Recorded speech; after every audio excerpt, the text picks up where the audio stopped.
오늘은 요한복음 1장 35절에서 51절 말씀 중심으로 최초로 메시아를 만난 제자들이라고 하는 제목의 말씀으로 함께 은혜를 나누려고 합니다.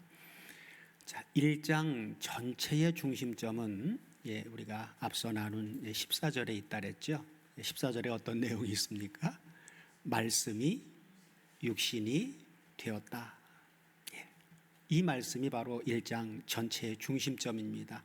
그리고 오늘 본문의 중심점은 바로 이제 제자들이 주님을 만나는 장면인데 그 주님을 알아보는 내용이죠. 그래서 말씀이 육신이 되어 우리 가운데 거하신 최초로 메시아를 만난 제자들에 있습니다.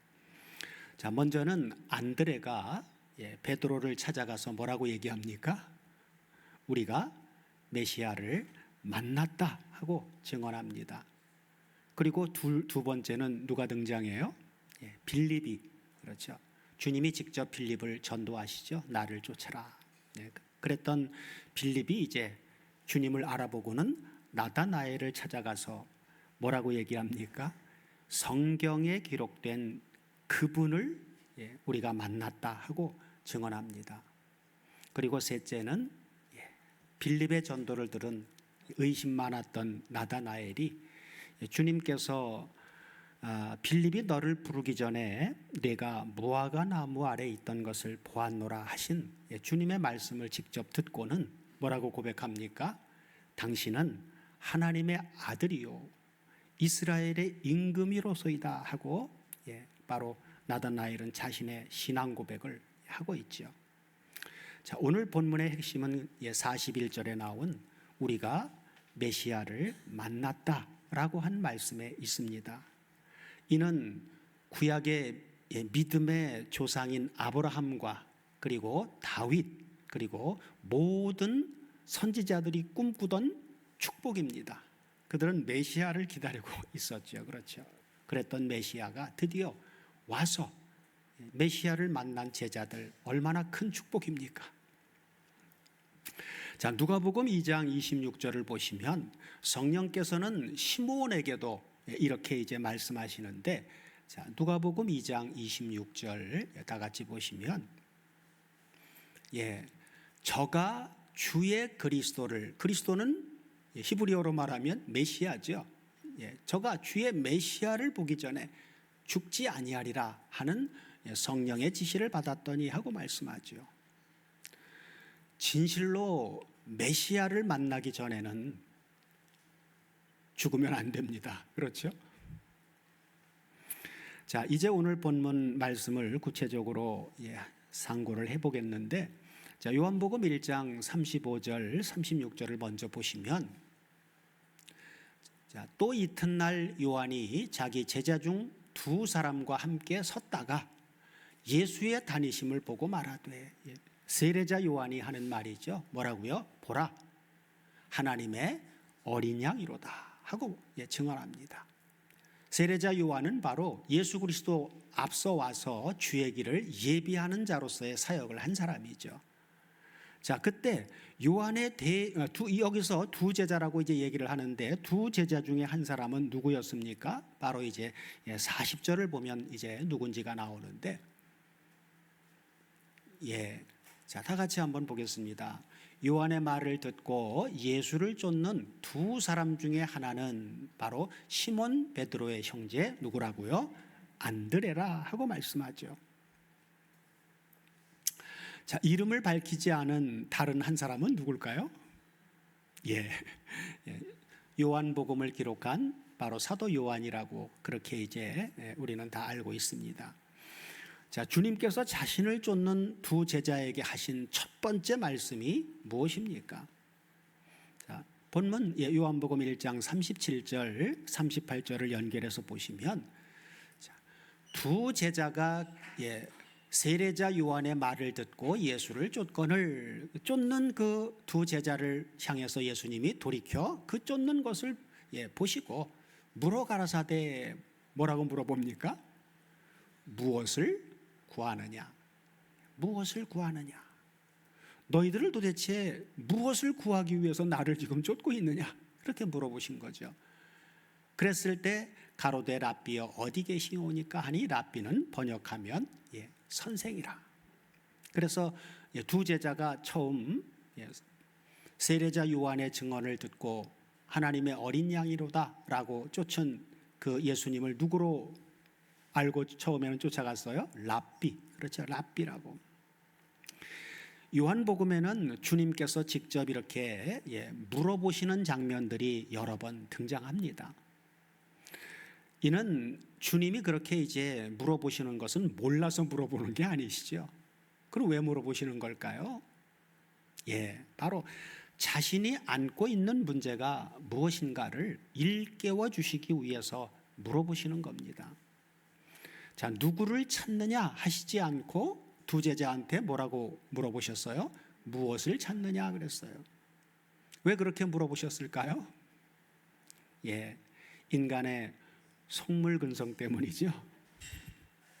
자, 인류의 시조 아담과 하와도 인격자이신 하나님이 아니라 무엇이라고 하는 물질인 선악과를 탐하다가 결국은 타락해버렸습니다. 하나님과 분리된 인간이 추구해야 할 것은 무엇이 아닙니다. 그죠? 우리가 추구해야 될 것은 무엇이 아니에요. 누구를 찾아야 된단 말이에요. 누구를. 그렇죠? 그런데 주님을 찾아온 많은 사람들은 누구가 아니라 무엇을 구하고 살았죠. 그래서 우리가 사복음서를 통해서 다 이제 알고 있는 거지만 기억해 보면 많은 사람들이 주님을 찾는 이유 중에 하나가 뭐였어요? 병 낫기를. 그렇죠. 그리고 어떤 메시아라고 하는 어떤 특별한 표적 보기를. 그리고 또 무엇을 먹을까 마실까라고 하는 이 물질적인 축복을 구하는 그런 모습들이 많았죠. 자, 구약의 이스라엘이 블레셋과의 싸움에서 패하자 그들은 어떻게 했습니까? 사무엘상 4장 3절을 다 같이 보시면 백성이 진으로 돌아오매 이스라엘 장로들이 가로되 여호와께서 어찌하여 우리로 오늘 블레셋 사람 앞에 패하게 하였는고 그랬어요. 무엇 때문에 패하게 했는고? 그러면서 자기 자신들의 하나님 앞에서 바르지 못한 것이 무엇일까를 돌아봐야 되는데 그러진 않고 뭐라고요? 오늘 자, 여호와의 언약궤를 실로에서 우리에게로 가져다가 그 언약궤를 우리 중에 있게 하여 그것 언약궤로 우리 원수들의 손에서 구원하게 하자 했어요. 그 결과 어떻게 되어졌습니까? 여호와를 구한 것이 아니라 여호와의 언약궤를 갖다가 그 결과 그들은 언약궤마저 블레셋에게 빼앗기고 말죠. 자, 현대교회는 어떻습니까? 메시아이신 누구보다는 무엇과 그것을 구하고 있지는 않습니까? 그러므로 주님의 질문은 바로 우리 자신을 돌아보게 하는 것입니다. 무엇을 구하느냐 하신 주님의 질문에 두 제자는 어떻게 했습니까? 자, 본문 38절 후반부를 보시면 주님이 가라사대 무엇을 구하느냐 그랬을 때 두 제자는 뭘 구했어요? 무엇을 구한 게 아니라 랍비요. 랍비를 구했죠. 랍비요. 어디 계시오니까. 그래서 바로 랍비를 구해요. 그 결과 39절을 보면 뭐라고요?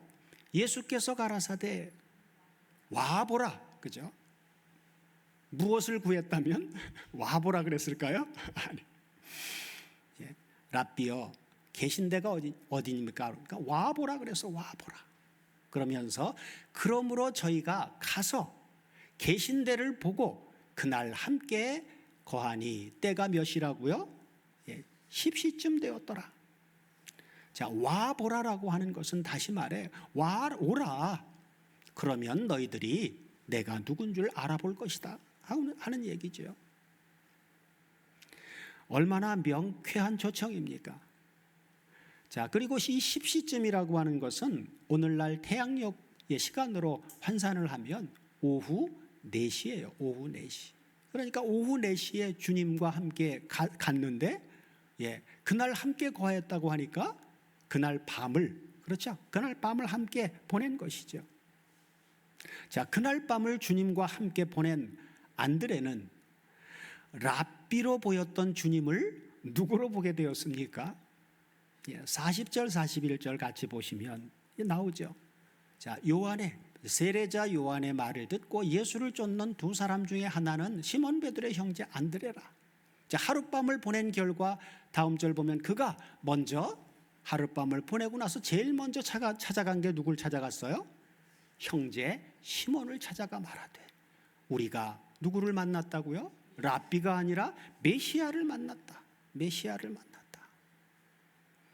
메시아는 번역하면 그리스도다. 히브리어로는 메시아, 헬라어로는 그리스도, 같은 말이죠. 이 얼마나 바라고 고대했던, 그렇죠, 구약 4,000년 세월을 바라고 고대했던 바로 메시아가 오신 거예요. 그래서 안드레는 바로 랍비인 줄 알고 따라가서 그날 한밤을 보내고 난 다음에 바로 메시아로 알아봤어요. 메시아를 만났다는 것입니다. 구약의 7대 절기 중에는 나팔절이라고 하는 게 있어요. 그렇죠? 우리가 메시아를 만났다라고 하는 이 말은 진실로 큰 기쁨과 감격의 외침이고 크게 불어 만 백성에게 알려야 될 나팔입니다.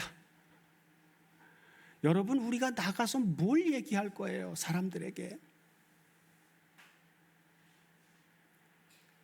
누구를 뭘 얘기할 거냔 말이에요. 가장 핵심은 바로 메시아를 전해줘야 된단 말이에요. 메시아, 내가 만난 예수 그리스도, 그분을 만나지 않는 한 인생에게는 아무 소망도 없어요.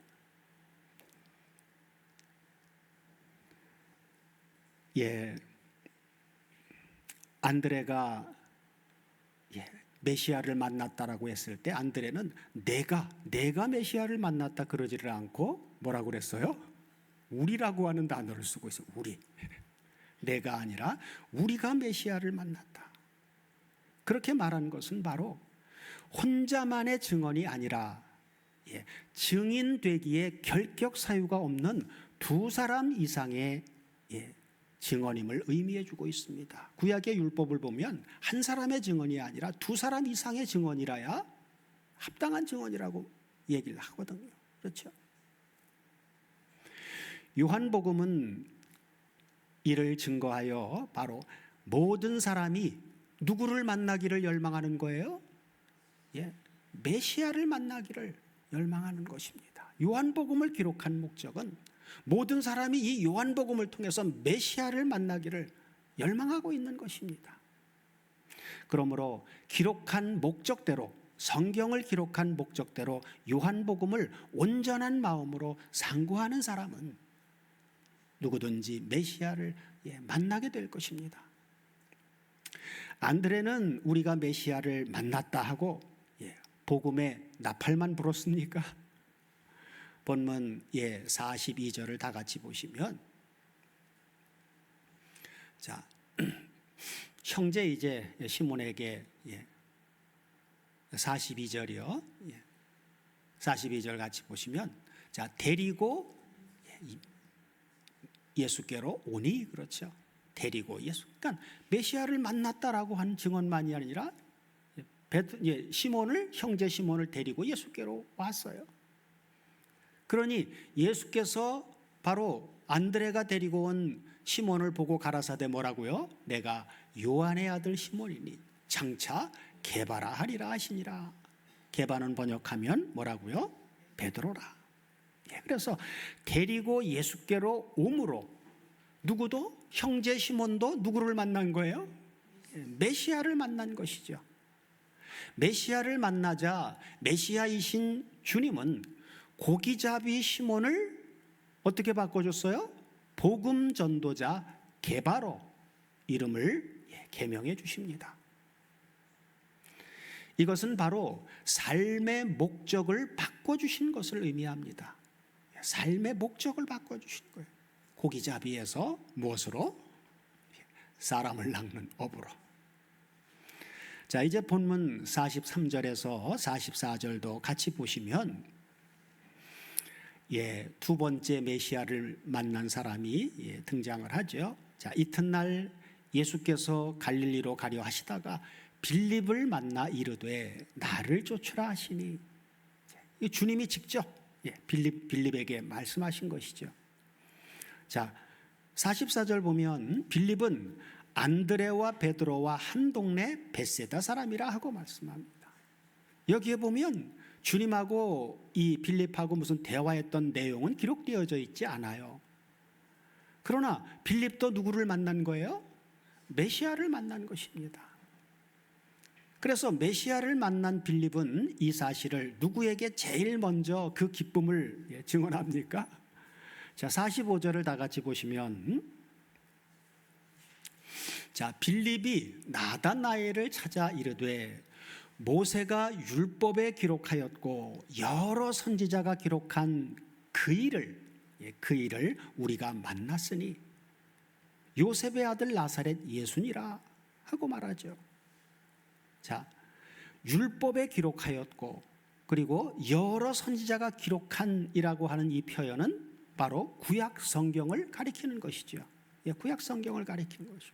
그래서 빌립의 증거는 그냥 메시아를 만났다라고 하는 것에서 한 단계 더 진일보한 것입니다. 왜냐하면 그 증거에, 메시아를 만난 증거의 근거를 기록된 성경에 두고 있기 때문입니다. 사도 베드로도 그랬죠. 자신이 부활한 주님을 목격한 것보다 더 확실한 게 뭐라고요? 성경의 예언의 말씀이다, 그렇게 말했잖아요. 자, 빌립은 성경에 기록된 메시아를 우리가 만났는데 그분이 바로 누구라고요? 요셉의 아들 나사렛 예수라고 증언을 합니다. 자, 요셉이라고 하는 목수의 아들, 그리고 게다가 나사렛 사람이 메시아라고 하는 증언을 들은 나다나엘의 반응은 어떻습니까?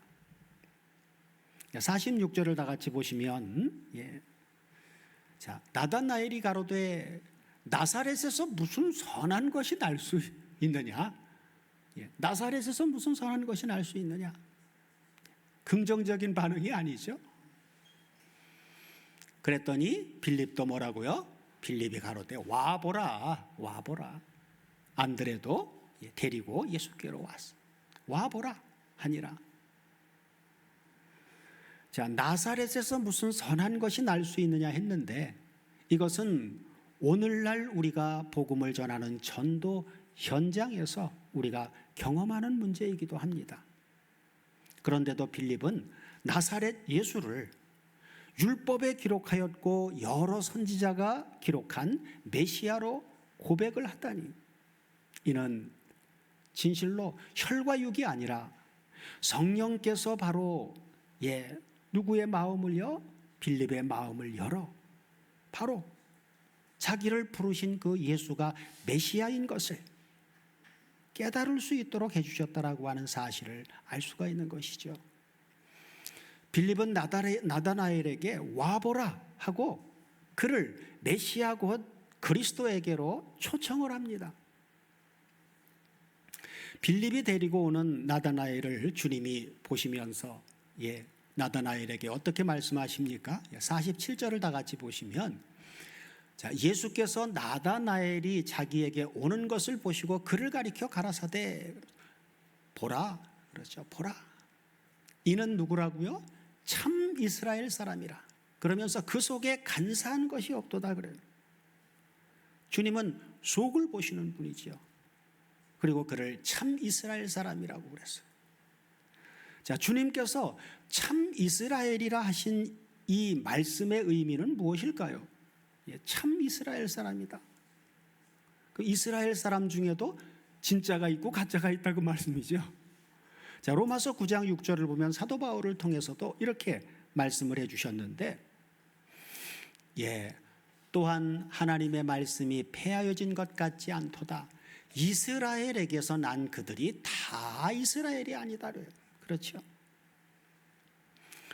주님은 요한복음 4장에서도 예배에 대해서 말씀할 때 사마리아 사람들은 어디서 예배해요? 야곱의 우물에서. 그러면서 그럴 때 예배에 대한 문제를 나눌 때 주님은 무슨 예배를 말씀하십니까? 성령과 진리 안에서 예배하는 참 예배. 그렇죠. 참 예배에 대해서 말씀하죠. 그 다음에 요한복음 15장 1절을 보면 주님은 내 자신이 누구라고요? 포도나무인데 그냥 포도나무가 아니라 참 포도나무다 라고 말씀하십니다. 그래서 주님께서 참 이스라엘, 그리고 참 예배, 그리고 참 포도나무라고 말씀하신 것은 이전 것은 지나가고 이제 새로운 시대, 율법의 시대는 지나가고 새로운 복음의 시대가 도래했음을 의미해 주고 있는 것입니다. 그죠? 자, 주님으로부터 참 이스라엘 사람이라고 하는 말씀을 들은 나다나엘은 이제 반응이 어떻게 바뀝니까? 자, 47절을 다 같이 보시면 48절을 다 같이 보시면 요한복음 1장 48절이요.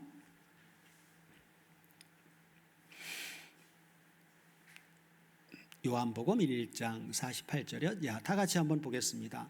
자, 나다나엘이 가로되 나를 어떻게 아십니까? 주님, 당신이 도대체 나를 어떻게 아십니까? 그랬더니 예수님 뭐라고요? 대답하여 가라사대 빌립이 너를 부르기 전에, 빌립이 가서 너를 와보라라고 주님에게로 데려오기 전에 내가 어디에 있어요? 무화과 나무 아래 있을 때에 보았다는 거예요. 이게 정상적인 사람이라면 이렇게 볼 수 있어요? 없어요? 이 무화과 나무 아래라고 하는 것은 유대 전통에 의하면 이 무화과 나무 아래 있다라고 하는 말은 율법을 묵상하는 것과 기도하는 장소로 자주 비유로 인용하는 것이 바로 무화과 나무 아래예요. 무화과 나무 아래. 그래서 참 이스라엘과 무화과 나무 아래라고 하는 이 말씀을 결부시키면 나다나엘은 지금 무화과 나무 아래서 뭐 하고 있었던 거예요? 하나님의 말씀을 묵상하고 그리고 기도하고 있었던 것입니다. 주님이 그런 나다나엘을 멀리 떨어져 있는데 보았다라고 하는 이 말을 들었을 때 나다나엘은 어땠을까요? 미친 사람이거나 아니면 대단한 분. 그렇죠? 그래서 여기에 보안노라라고 하는 이 보안노라고 한 단어가 원문을 보면 에이돈이라고 하는 단어를 쓰는데, 여기 에이돈이라고 하는 이 단어가 주님에게 적용될 때는 이건 신적인 통찰력과 그리고 전지하신 그런 신적인 그러한 신성을 말씀해 주고 있습니다. 그래서 드디어 나다나엘도 이런 주님의 말씀을 들었을 때 49절을 보면 무화과 나무 아래 있을 때 내가 보았다라고 하는 이 말씀을 들었을 때 나다나엘이 어떻게 합니까? 49절 나같이 보시면, 자, 나다나엘이 대답하되 라비오, 당신은 하나님의 아들이시요 그리고 당신은 이스라엘의 임금이로소이다 그래요.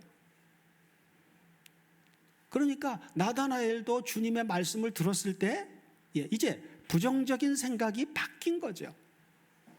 바꾸어 주신 것입니다. 주님이 말씀을 하실 때 성령께서 나다나엘 속에서 바꾸어 주신 거예요, 생각을.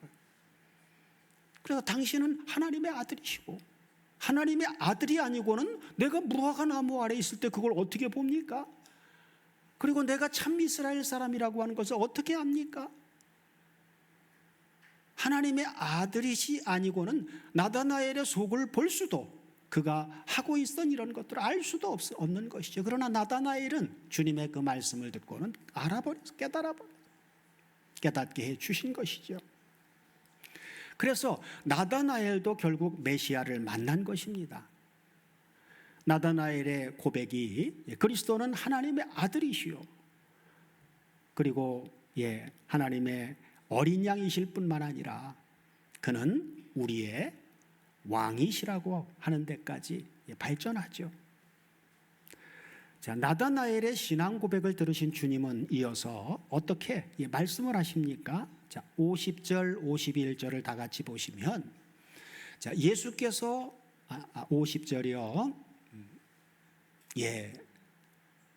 예수께서 대답하여 가라사대 내가 너를 무화과 나무 아래서 보았다 하므로 믿느냐? 그러면서 뭐라고요? 그걸 네가 믿느냐? 그러면서 이보다 더 큰 일을 볼 거다. 그것보다도 더 큰 일. 그러면서 다음 절 보면 그 더 큰 일을 이렇게 말씀해 주고 있죠. 또 가라사대 진실로 진실로 너희에게 이르노니 하늘이 열리고 하나님의 천사들이 인자 위에 오르락 내리락 하는 것을 볼 거다. 그렇죠. 이 더 큰 일을 바로 요한복음 1장에서는 이걸로 얘기를 해주고 있어요. 나다나엘에게는. 요한복음에는 주님께서 이 진실로 진실로 내가 너희에게 이르노니 하신 이 말씀이 무려 25번이나 등장을 합니다. 여기가 바로 첫 번째로 쓰신 말씀이에요. 이것은 중요한 말씀을 할 때마다 주의를 집중시키고 강조하기 위해서 쓰신 말씀입니다. 그러면 나다나엘에게 오르락 내리락 하는 것을 보리라 하신 이 말씀의 의미는 무엇일까요? 이 말씀은 우리를 어디로 안내를 해줍니까? 구약성경 창세기 28장으로 우리의 생각을 쭉 인도를 해주죠. 자, 창세기 28장 12절 13절을 다 같이 보시면, 자, 야곱이 이제 꿈에, 그렇죠? 야곱의 꿈에 본즉 사닥다리가 땅 위에 섰는데 그 꼭대기가 하늘에 닿았고 또 본즉 하나님의 천사가 그 위에 오르락내리락 하고 또 본즉 여호와께서 그 위에 서서 가라사대 나는 여호와니, 그렇죠? 너의 조부 아브라함의 하나님이요 이삭의 하나님이라 너 누운 땅을 내가 너와 내 자손에게 주리니 하고 말씀합니다. 그렇죠? 그래서 야곱과 하나님 사이를 뭐가 연결해 주고 있습니까? 사닥다리가. 그렇죠? 자, 이것은 뭘 상징해 주고 있습니까? 이것의 실상은 바로 뭐예요? 그렇죠? 하나님과 야곱 사이, 하늘과 땅을 연결해 주는 사다리는 아버지 하나님과 원수되었던 우리를 연결해 주는 유일한 중보자이신 우리 주 예수 그리스도에 대한 명백한 예표입니다. 그러므로 주님께서 더 큰 일을 보리라 하심은 요한복음 10장에서는 내가 문이다. 그리고 요한복음 14장에서는 내가 곧 길이다 라고 말씀하신 것처럼 내가 바로 하늘과 땅을 이어주는 중보자다. 내가 바로 모든 인생들이 제일 먼저 최우선으로 해결받아야 될 죄 문제를 해결해 줄 해답이다 라고 말해주는 것입니다. 오늘 본문은 세례 요한의 증거로 시작하였으나 그의 사명은 이제 끝났죠. 여기서 끝납니다. 그리고 이제 누가 등장을 하는 거예요? 최초로 메시아를 만난 제자들이 이제 새로운 복음의 증거자로 등장하는 시대의 전환을 보여주고 있는 것입니다. 이제 율법 시대에서 은혜 시대, 복음 시대로의 전환을 보여주고 있는 거예요. 여기서 바뀌는 거예요. 그죠? 바프티스마 요한은 구약의 마지막 율법 아래서의 선지자의 마지막 주자였습니다. 그래서 바프티스마 요한은 주님을 따르는 것을 주님이 허락을 안 하셨던 거죠. 그러면 주님이 따르는 걸 허락 안 한 바프티스마 요한은 구원을 못 받았냐, 이렇게 나가면 큰 문제가 됩니다. 왜요? 구약의 모세도 보면 모세는 애굽에서 광야로 출애굽을 시키는 그러한 인도자로 세움을 받은 사람입니다. 그러나 그는 느보산에서 약속의 땅 가나안을 바라보면서 들어가는 걸 허락받지 못했어요. 그러면 모세가 구원을 받지 못했습니까? 아니. 그럼 광야에서는 구원이 없습니까? 아니에요. 왜냐하면 율법의 대표자인 모세를 광야에 묻은 것은 율법 아래서도 하나님의 은혜로 구원받는 역사가 있다라고 하는 것을 보여주는 것입니다. 주님은 세례 요한의 사명이 끝난 그 근거를 이렇게 말씀을 해주셨는데, 자, 누가복음 16장 16절을 다 같이 보겠습니다. 자, 누가복음 16장 16절을 다 같이 보시면, 자, 율법과 선지자는 누구의 때까지라고요? 요한의 때. 여기 요한은 바로 세례자 요한을 말하는 거예요. 그러면서 그 후부터는 하나님 나라의 복음이 전파되어 사람마다 그리로 침입하느니라 그러죠. 그러니까 세례자 요한은 구약의 마지막 주자라고 얘기를 하는 거예요. 이제는 예수 그리스도를 통해서 복음의 시대가 열린 거예요. 시대가 변혁이 되어진 것입니다. 그래서 하나님 나라의 복음이 전파되어 사람마다 그리로 침입하느니라. 예수 그리스도로부터 새 언약의 시대가 열린 것이죠. 그리고 예수님을 따르는 제자들은 예수님에게 바톤을 이어서 주님이 말씀하신 새 언약의 말씀을 전하는 그런 변혁된 시대의 새 언약의 복음의 증거자로 세움을 받은 자들입니다. 세례 요한은 바로 율법 시대에 속한 구약의 마지막 선지자였다라고 하는 사실을 우리가 이러한 말씀을 통해서 알 수 있는 것이죠. 그리고 주님께서는 그 후부터는 하시고는 이제 복음 시대가 개막된 것을 선언하신 것입니다. 이 선언은 더 이상 깰 수가 없어요. 자, 안드레, 그리고 요한, 베드로, 빌립, 나다나엘, 이들은 의문에 속한 구약의 율법 아래서의 직분이 아니라 고린도후서 3장 6절에서 사도 바울이 말했던 것처럼 저가 또 우리로 새 언약의 일꾼 되기에 만족하게 하셨으니 하신 하나님의 은혜의 복음을 전파하는 새 언약의 증거자들로 부름을 받은 것입니다. 이들이야말로 참 이스라엘 사람들입니다. 사랑하는 다솜교회 가족 여러분, 주님께서는 나다나엘이 어떻게 나를 아시나이까 하고 물었을 때에 빌립이 너를 부르기 전에 내가 무화과 나무 아래 있을 때에 보았노라 하고 말씀하셨습니다. 그렇다면 자, 우리가 주님께 주여 어떻게 나를 아시나이까 하고 묻는다면 주님은 우리에게 어떻게 대답하실 것 같습니까? 내가 태어나기도 전 창세전에 내가 너를 알았노라. 그때에 내가 너를 정했노라. 그리고 내가 너를 택했고 그리고 너를 불렀고 그리고 너를 의롭다 하고 너를 영화롭게 하기로 작정하였노라 하고 말씀하실 것입니다. 지금 우리 자신이 바로 참 이스라엘 사람이며 복음 시대의 증인으로 부르심을 받은 자임을 분명하게 인식하고 있습니까? 우리 모두로 은혜로 택하여 부르시고 의롭다 하시고 영화롭게 해주신 참 이스라엘 사람으로서 새 언약의 복음을 담대히 증거하는 증인의 삶을 살게 해주시기를 우리 주 그리스도 예수의 이름으로 축원드립니다.